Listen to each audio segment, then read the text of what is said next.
Hello, hello, hello guys. J'espère que vous allez bien. Nous voilà encore pour notre vidéo. C'est ça, j'espère que vous allez bien, que la famille va super bien. Merci beaucoup, un gros coucou, des gros love à tous ceux qui sont abonnés ici sur la chaîne et qui mettent des commentaires. Et ceux qui sont nouveaux, bienvenue sur la chaîne. Ici, ça tourne autour de un peu de tout, mais je vais mettre les grosses thématiques. Je vais spécifier les grandes thématiques femmes. Tout ce qui tourne autour de la vie des femmes. Donc, tout ce qui parle de... Il y a des gens qui disent filles, femmes, whatever. Tout ce qui tourne autour de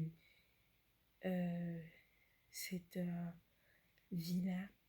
Et éducation. Ok. Les vices sociaux. Donc, les jeunes. Et c'est les trois grands thèmes principaux ici sur la chaîne. Donc aujourd'hui, je veux entamer, ouvrir un sujet énorme. Je ne pense pas qu'il y aura même un début ou qu'il y aura une fin à ce sujet que nous développons, qu'on va développer ici. Je ne crois pas. En fait,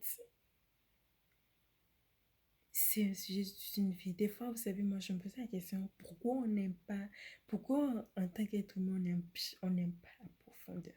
En tout cas, il y a des gens qui aiment la profondeur, mais la plupart des gens n'aiment pas la profondeur. La plupart des gens n'aiment pas les choses profondes qui font appel à la réflexion profonde ou aller chercher vraiment très loin. La plupart en tout cas, du monde n'aime pas ça. Pourquoi je dis ça? Vous savez, quand vous entendez les interviews, je ne sais pas si tu es orienté beaucoup vers les business, sur la croissance personnelle, ou tu cherches toi aussi à avoir une vie épanouie. Euh, moi, j'ai écouté beaucoup d'interviews et tu vois que, en fait, nos vies, la vie des personnes qui ont réussi littéralement, que ce soit financièrement parlant ou socialement parlant, qui ont un impact vraiment réel dans la société, qui ont réussi professionnellement parlant. Ces gens ont toujours, la plupart quand même, quand tu écoutes ce qu'ils disent, retournent beaucoup à la structure, à leur vie, en fait, quand ils étaient enfants, dans leur toute enfance. Tout peut être repointé à la bas. Il y a beaucoup de choses qui se sont passées. Vous savez, aujourd'hui, il y a cet éveil que on commence à se rendre compte de ce qui se passe, mais je me demande pourquoi j'ai pas encore vu des gens qui se disent, mais ok, vu que c'est ça, que devons-nous faire alors?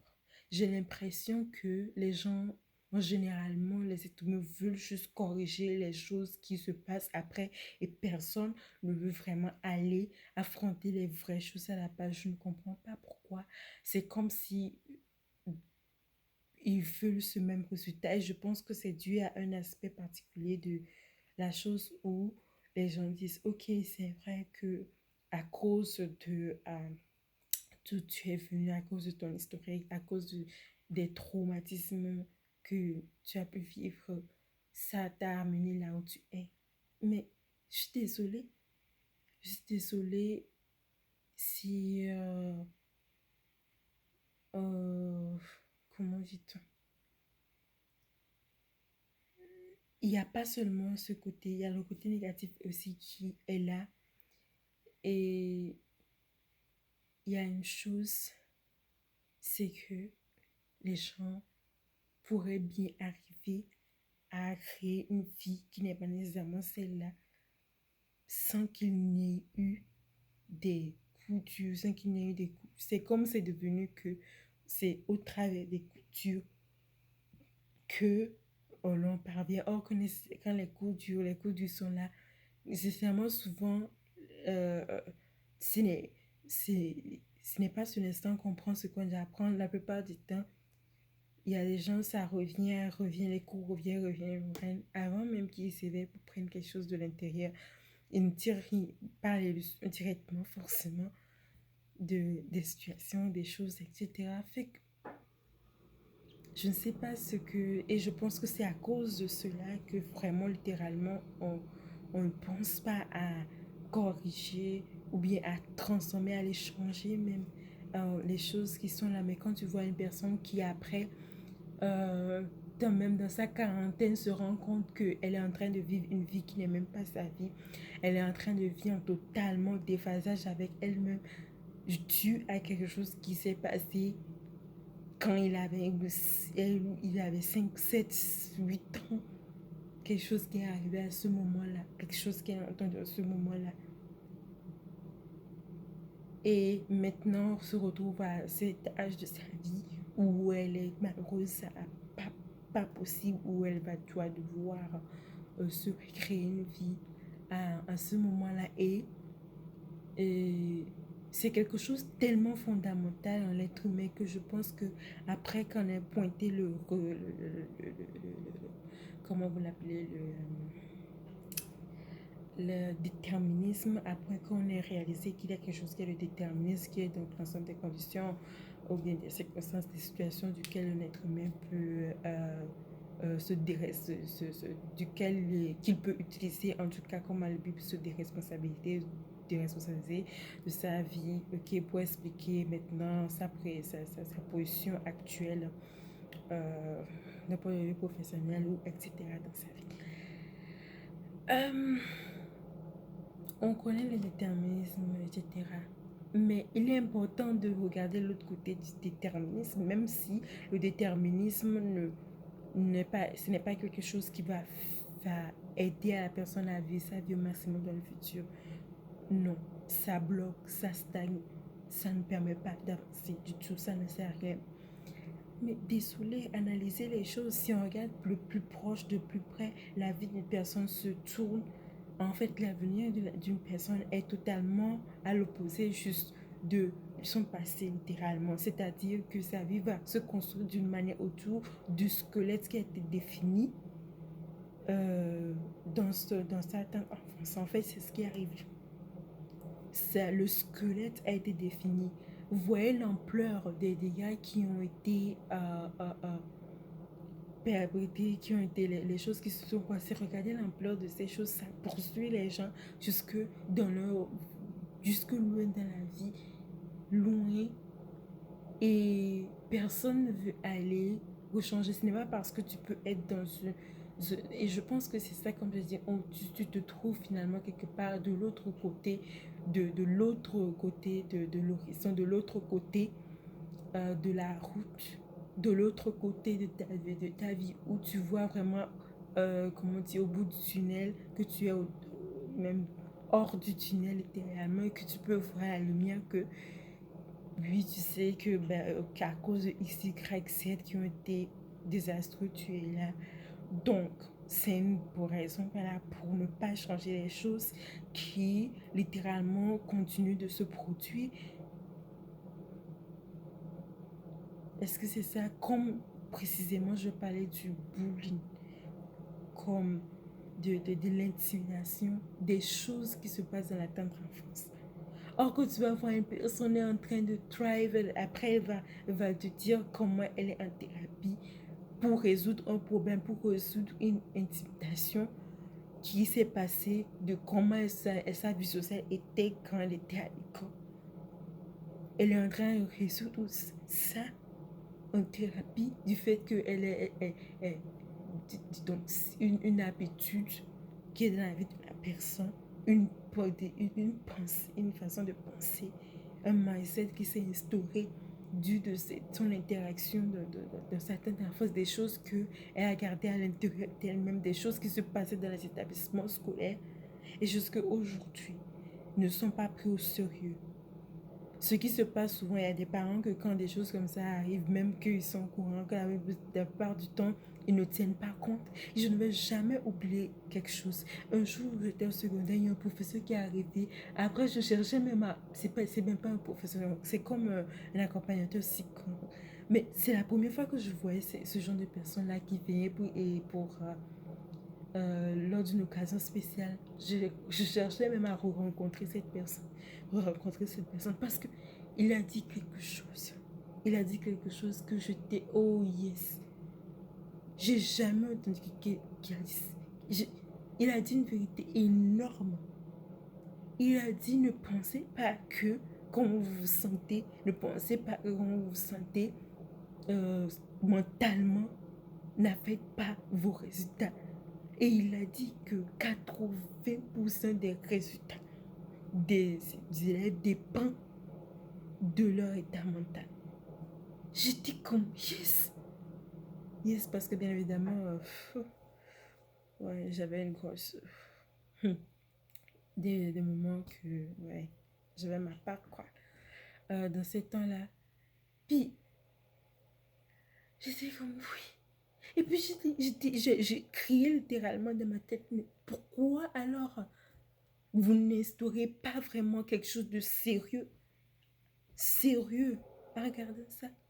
La chose que je vois qui est faite, c'est des parents qui, dans des situations d'intimidation, de complexe ou des situations sociales dérangeantes au mental qui se produisent dans la vie de leurs enfants, qui viennent pour s'alarmer euh, auprès comment on dit, des directeurs d'école ou bien des professeurs. Et c'est tout. Et donc, le suivi qu'il faut psychologique qu'il faut et la prohibition, je dirais. Parce que vous savez, c'est pourquoi. Je pense on va aller, je sais pas si vous voulez, attends, non, on va continuer. Là, les causes, les causes de ça, c'est parce qu'on pense que c'est l'enfance, ce n'est rien. C'est l'enfance, ce n'est rien. C'est l'enfance, ce n'est rien. C'est rien. Donc, c'est comme les gens, ils veulent pas se mêler. Ils considèrent ça comme banal, ne veut rien dire du tout. Mais je vois après, regarde, tu vois une personne là où elle te raconte, elle te dit une chose de son enfance. Et c'est pour toutes les personnes qui réussissent, quelque chose qu'elle a entendu, soit positif, soit négatif qu'elle a dû retourner. Et d'autres sont en train de traiter jusqu'à aujourd'hui des problèmes de complexe, d'infériorité, des problèmes de manque de confiance, beaucoup de troubles que d'autres sont en train de traiter présentement dans leur vie, rendus à des stades même très avancés dans leur vie. Mais moi, je ne sais pas, maybe it's me, I don't know, parce que je ne comprends pas pourquoi, quand on constate qu'il y a quelque chose, on ne veuille pas aller résoudre le truc de là où ça commence. De là où ça commence. Vous voyez comment? Vous savez déjà, on a beaucoup d'informations sur comment le cerveau fonctionne. Donc, en fonction de l'âge, quand l'enfant est petit, qu'on grandit à l'adolescence, comment le cerveau fonctionne, les choses qui sont importantes pour des adolescents, qui est la vie sociale, bien évidemment, comment ils sont vus socialement, comment ils se voient, comment les autres voient, est quelque chose qui est comme c'est comme la vie pour eux, l'eau pour... Et sur ce fait, on ne... Il y a... On, nothing. On voit des choses de même qui continuent à se produire. Et je ne vois pas pourquoi on ne veut pas mettre des lois autour. Pourquoi il n'y a pas un climat sain qui est instauré, un climat sain qui est discipliné, qui est instauré et qu'il n'y a pas les bonnes habitudes qui sont les bonnes mentalités, les bonnes valeurs qui sont mises en avant littéralement par les autorités qui dirigent. Et pourquoi il faille même avoir des situations après qu'on pourrait... parce que quand un groupe comment dire, d'élèves sont en train d'intimider les autres, sont en train de littéralement se moquer d'une personne, de faire des commentaires désastreux, de tout ce qui peut rimer à amener ce déséquilibre mental dans la vie de ces jeunes enfants. On tend juste à venir régler la chose, tu arrêtes ça, si, vous. Or que les dommages sont déjà là et vont se poursuivre après. Et continue, guys. Il faut ce n'est pas parce que, ok, une personne, il y a des histoires comme ça, des gens qui ont réussi littéralement, waouh, parce que elle était intimidée, qu'elle était complexée, que on lui disait littéralement qu'elle était moche, qu'elle était si, elle est enfermée, euh, tout ça sur elle, etc. Et tout c'est ce qu'elle faisait pour compensation. Ce sont des vidéos. Et tout, finalement, après des années, elle a cartonné, elle est devenue youtubeuse, etc., créateur de contenu, etc. C'est ça, ce qu'elle fait et elle aime, elle adore ça. Pour vivre que finalement, ça doit maintenant être un motif suffisant pour qu'on n'aille pas régler les choses en bas. Parce que ça, c'est elle qui, elle a trouvé quelque chose comme ça, qu'un refuge.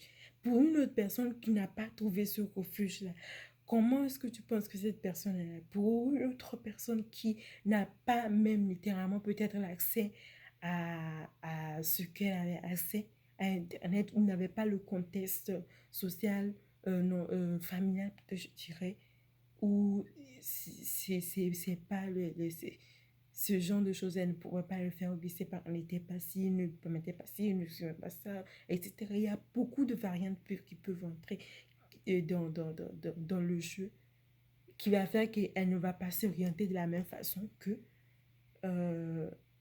personne ne va pas plutôt s'orienter de la même façon que pour la fille dont je venais de parler. Guys,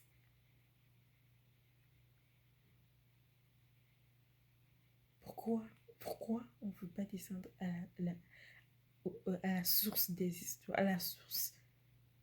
Moi, je haïs ça, littéralement, je haïs ça parce que je connais le désastre que ça peut avoir, comment ça peut littéralement chambouler la vie des gens. Et quand je vois des gens qui sont rendus très loin de leur vie, dans pratiquement la quarantaine, pour se retrouver et penser même à regarder leur comportement, regarder ce qu'ils font et ne même pas comprendre d'où ça provient. Et de ne même pas comprendre d'où ça provient. Et de commencer à encore être confus, à être misérable, à souffrir juste parce qu'ils n'arrivent pas à comprendre d'où leur problème provient.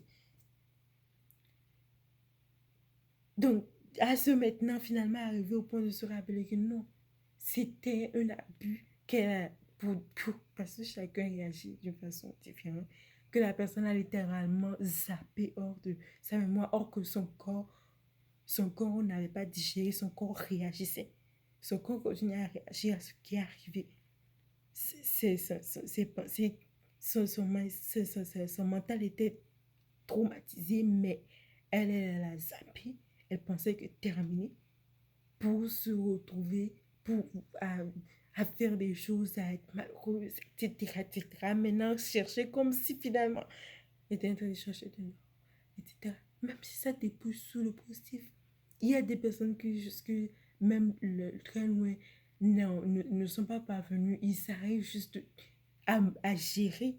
Il y a des personnes qui ont fait un shift. Il y a d'autres, ils cherchent. Il cherche. Il y a une dame dont j'ai suivi une interview qui a dit, elle pleurait tellement, elle dit que s'il fallait, on lui a posé la question si elle devait suivre, elle a dit que oui, elle allait effacer parce qu'elle savait que elle allait se créer une vie, elle savait qu'elle allait vivre une vie qui a du sens d'une autre façon que celle qui a découlé directement de son traumatisme, soi-disant qu'elle s'est créée avec ces expériences dans sa vie. Et elle le savait. Et elle le savait.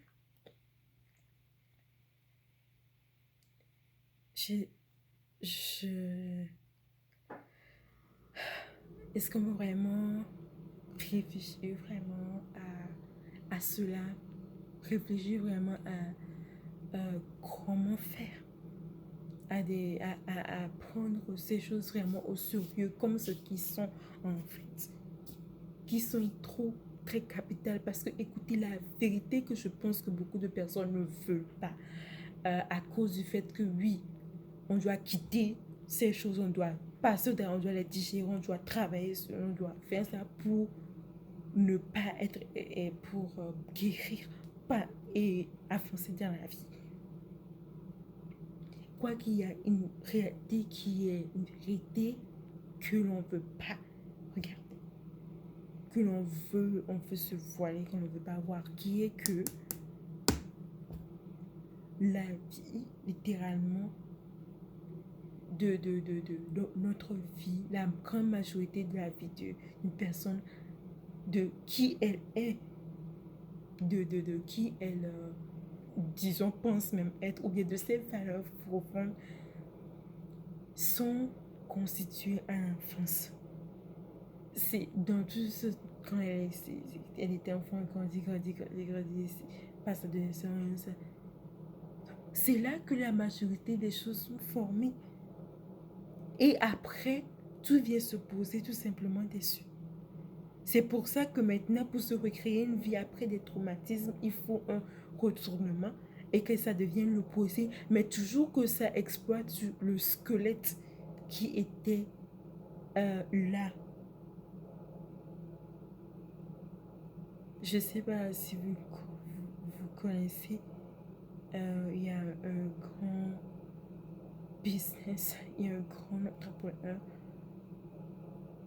Grant Cardone, il dit que lui dit qu'il ne va jamais effacer, il dit qu'il va toujours se rappeler, qu'il ne va pas oublier la misère, la pauvreté dans laquelle il a vécu, comment lui, à 10 ans, son père n'était plus là, qui n'était plus de ce monde, comment il galérait, comment il était sous drogue, qui se droguait. Il dit qu'il ne va pas oublier, qu'il n'oubliera pas. La plupart du temps, on n'oublie pas. C'est-à-dire qu'on retransforme, on recrée, mais on n'oublie pas. Mais on n'oublie pas. Et c'est des choses assez importantes. De même, je ne vois pas pourquoi on ne veut rien faire. Je ne vois pas pourquoi on ne veut pas amener le sérieux que cela demande. Même que ça produit des résultats sous nos yeux. Comme ça qu'on peut voir. Qu'on peut voir. Il y a des gens qui sont bloqués dans leur vie. Les gens sont bloqués. Des gens qui se disent même qui religieux, je dirais pas spirituels, religieux, mais qui sont littéralement bloqués à cause de quelque chose qu'on leur a dit, qu'ils ne savent même pas que c'est la raison pour laquelle ils sont là. Donc cette personne peut faire ses pratiques, peut faire ses choses, mais finalement elle n'a rien pour à cause de quelque chose que on lui a dit, qu'elle a entendu, qui est dans ses pensées. Ces choses sont tellement profondes que je ne vois pas que ça nous a montré le sérieux du résultat que lui, ces choses peuvent produire. Ils ont dit, mais gars, ils ont montré le résultat, ils ont montré les dégâts qu'ils peuvent faire pour qu'on les prenne au sérieux. Mais c'est comme on ne veut littéralement pas le prendre au sérieux. Écoutez, tout est dans le comment, de comment on éduque ces enfants. Tout est dans le comment ils sont éduqués. Ce n'est pas en laissant la vie infliger les choses aux gens qui va faire nécessairement qu'ils vont être éduqués. Ça, c'est l'irresponsabilité même à son comble, quoi. Je vais arrêter ici. D'ici là, prenez soin de vous. Pour ceux qui ne sont pas abonnés, abonnez-vous. Ok. Donc, à la prochaine.